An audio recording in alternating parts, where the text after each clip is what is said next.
Bismillahirrahmanirrahim. Assalamualaikum warahmatullahi wabarakatuh.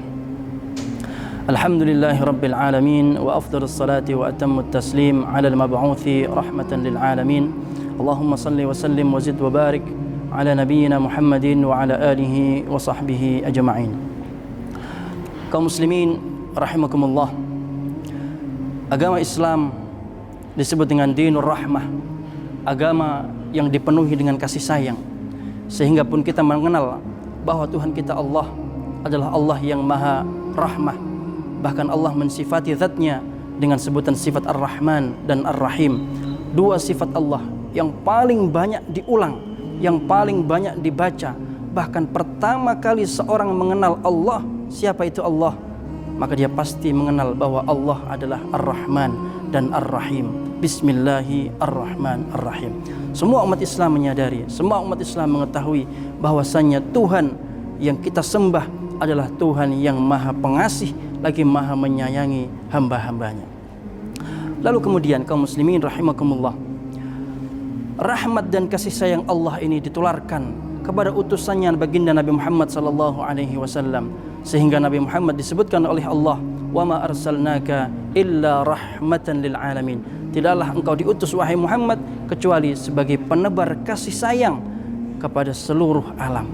Nabi Muhammad sallallahu alaihi wasallam adalah Nabiyur Rahmah, seorang nabi yang diutus oleh Allah dengan penuh kasih sayang. Subhanallah, ketika kita melihat, coba membaca, kita coba meringkas apa yang ada dalam sejarah kehidupan Nabi Muhammad sallallahu alaihi wasallam, maka kita akan menemukan kaum muslimin bahwa Nabi Muhammad adalah seorang nabi yang sangat penyayang kepada para sahabatnya pun kepada umatnya.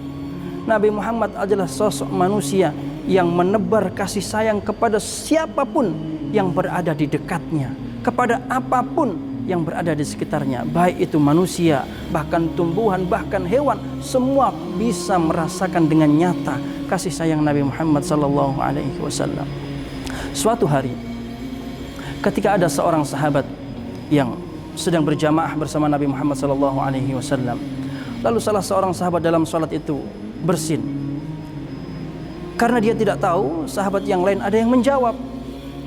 Sahabat yang mengatakan yarhamukallah, karena ia menganggap bahwasannya salah satu hak dari kaum muslimin ketika bersin, maka dijawab dengan mengatakan doa yarhamukallah. Maka para sahabat jamaah yang lain pun bingung, bagaimana mungkin seorang menjawab saudaranya yang bersin dan ketika itu sedang salat bersama Nabi Muhammad sallallahu alaihi wasallam. Bahkan dikisahkan dalam hadis itu, para sahabat kemudian faraaituhum yusammitunani, orang yang bersin tadi, orang yang menjawab bersin tadi, melihat para sahabat yusammitunani, mereka memberikan isyarat kepadaku agar aku diam. Faja'ala yadribuna bi afkhadhihim, mereka memukulkan tangan-tangan mereka di atas paha mereka, seolah-olah memberikan isyarat diam. Karena tidak boleh dalam salat kita mengucapkan bacaan-bacaan di luar bacaan salat. Maka kemudian orang yang mengatakan yarhamukallah tadi terdiam. Singkat cerita, selesailah salat bersama Nabi Muhammad sallallahu alaihi wasallam. Lalu Nabi datang dan seorang ini yang melakukan kesalahan dalam salat, yang mengucapkan kalimat yarhamukallah padahal itu bukan bacaan salat, itu bukan bacaan dari ayat-ayat Al-Qur'an, Nabi Muhammad pun tidak marah sama sekali. Bahkan sahabat ini menyampaikan, ma wajadtu mualliman ahsana minhu la qablahu wala ba'dahu. Aku tidak pernah menemukan satu pengajar pun yang lebih baik dibandingkan Nabi Muhammad sallallahu alaihi wasallam, tidak dulu dan juga tidak nanti. Bahkan Nabi hanya mengatakan, inna hadhihi salata la tasluhu fihi syai'un min kalamin nas. Kata Rasulullah, salat ini tidak diperbolehkan sedikit pun dari ucapan-ucapan manusia. Maka dari kisah ini subhanallah kita melihat bahwasanya Nabi Muhammad sallallahu alaihi wasallam itu amat sangat sayang kepada para sahabat, walaupun ketika itu sahabat itu melakukan kesalahan di dalam salat karena kejahilan, karena ketidaktahuan. Ternyata kasih sayang Nabi Muhammad sallallahu alaihi wasallam tidak sampai di situ. Para sahabat pun tertular. Nabi Muhammad menularkan bagaimana kita sebagai umat Islam saling menyayangi satu sama lain. Ketika kita melihat kisah Salman Al-Farisi bersama sahabatnya Abu Darda, bagaimana kedua sahabat ini saling mengingatkan, baik berkaitan dengan dunia, baik berkaitan dengan ibadah. Dua seorang sahabat yang saling mengingatkan dalam kebaikan. Kita juga melihat bahkan istri Nabi Muhammad SAW itu juga seorang ibunda umat Islam yang amat sangat menyayangi para sahabat-sahabatnya. Kaum muslimin rahimakumullah, ketahuilah bahwasanya kasih sayang yang telah Allah berikan kepada umat manusia yang dititipkan melalui kepribadian Nabi Muhammad SAW harus kita contoh, harus kita bawa dalam kehidupan kita. Dan ternyata kasih sayang yang kita lakukan kepada sesama manusia dapat mendatangkan ampunan dari Allah Subhanahu wa taala. Suatu ketika ada seorang wanita membawa dua anaknya bertamu di rumah Sayyidah Aisyah radhiyallahu taala anha. Maka seorang wanita ini datang bersama dua anaknya. Lalu kemudian Sayyidah Aisyah radhiyallahu taala anha, beliau memberikan 3 butir kurma. Lalu kemudian kurma itu diberikan kepada ibu tersebut. Lalu ibu tersebut membagikan 1 kurma untuk anaknya, 1 kurma untuk anak yang kedua.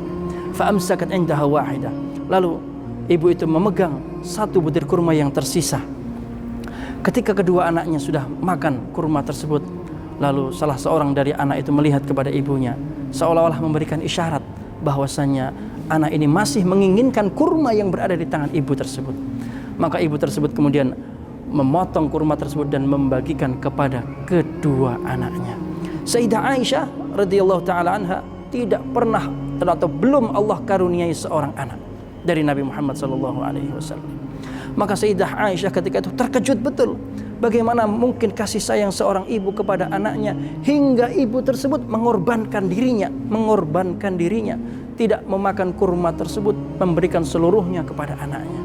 Lalu datanglah Nabi Muhammad sallallahu alaihi wasallam. Nabi menyampaikan, faqad rahimahallahu bi rahmatihim li sabiyyihima. Allah telah mengampuni dosa ibu tersebut karena kasih sayang yang diberikan kepada kedua anaknya. Subhanallah, kasih sayang. Padahal mudah bagi kita menyayangi anak-anak. Dan kalau kita tahu bahwasanya menyayangi anak-anak adalah bagian dari syariat agama Islam, maka boleh jadi itu menjadi sebab datangnya maghfirah, datangnya ampunan dari Allah Subhanahu wa taala. Dan begitu banyak hadis-hadis yang lain. Di antaranya Nabi menyampaikan, man la yarham la yurham. Siapa orang yang tidak menularkan, tidak menyebarkan kasih sayang, maka dia pun juga tidak akan mendapatkan curahan kasih sayang.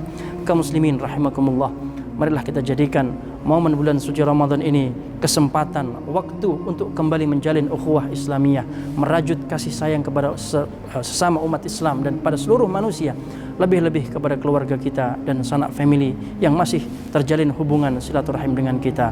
Barakallahu fikum. Wassalamualaikum warahmatullahi wabarakatuh.